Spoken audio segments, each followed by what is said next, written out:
बलवीर सिंह ने दिल्ली हाईकोर्ट में फाइल किए हैं।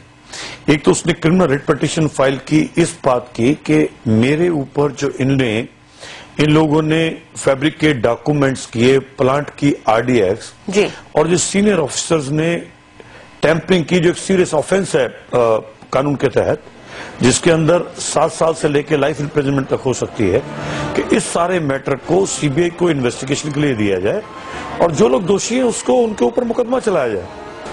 और मजे की बात देखें, जब ये रिट पिटीशन हाईकोर्ट में लगती है, स्टेट गवर्नमेंट बजाय दे के आके कहती कि ठीक है, अगर ये एलिगेशंस हैं तो हम इन एलिगेशंस को सीबीआई को देने को तैयार है, इन्वेस्टिगेट करेंगे और जो भी इसमें गुनहगार है उनको प्रोसिक्यूट करेंगे।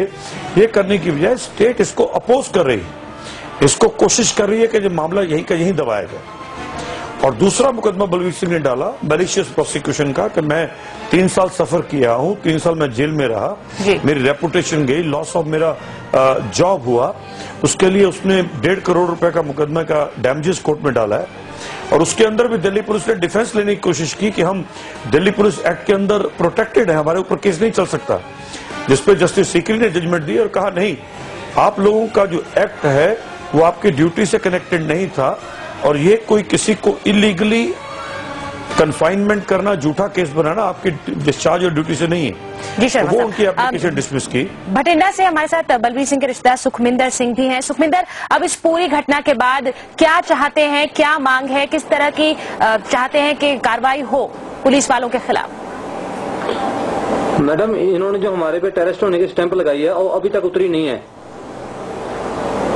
अभी हर चौथे दिन हमारे घर में पुलिस आती है, सीआईडी वाले आते हैं, हमारे परिवार को हरास करते हैं।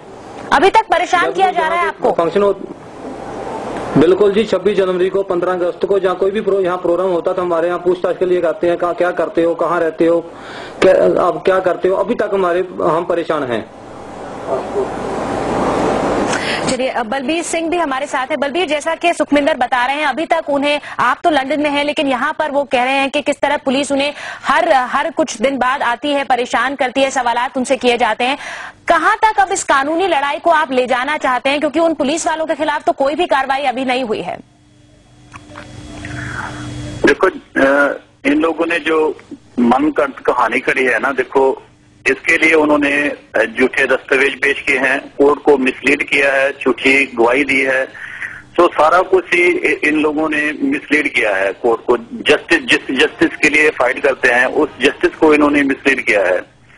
तो मैं तो यही बार बार कहूंगा, I will go to the full length. मैं तो जिससे तक भी जाऊंगा, सुप्रीम कोर्ट में भी जाना पड़ा तो जरूर जाऊंगा, है ना जी। और मुझे भी वहाँ, जब मैं पंजाब में रह रहा था, वहाँ मैं रिलीज हो गया था, फिर मुझे भी थोड़ा परेशान किया था इन लोगों ने, लेकिन मैंने इनके ऊपर हाई कोर्ट में रिट डाल दी थी। मुझे परेशान कर रहे हैं और मुझे खतरा है ये मुझे कुछ कर पाएंगे। तो इसके लिए मैं जो भी कर सकता हूँ करूंगा, जहाँ से बैठ के। जी, और ये जो रिट आपने दायर की है, ये अपने लिए दायर की है? सुखमिंदर के लिए ये इस तरह की कोई रिट दायर नहीं की गई है कोर्ट में?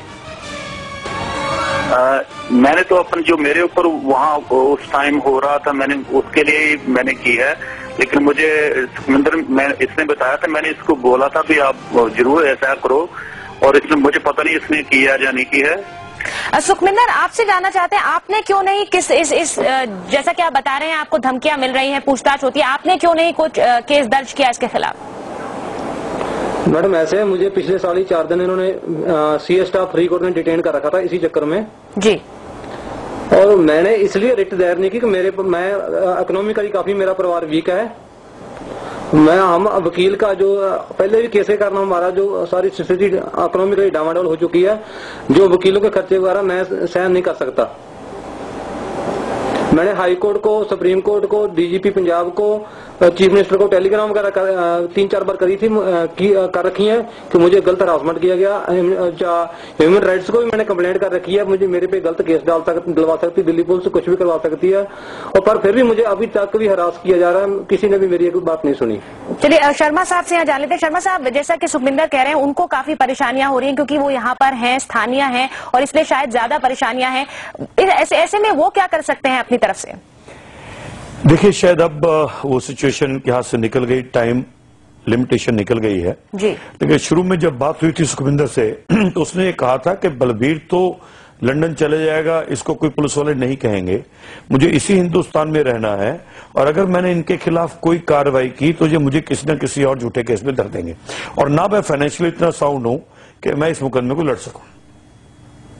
जी चलिए शर्मा साहब, कई पहलू हैं, कई पेचीदगियां हैं इस पूरे केस की। हम एक छोटे से ब्रेक के लिए रुकेंगे लेकिन ब्रेक के बाद भी इसी चर्चा को हम जारी रखेंगे।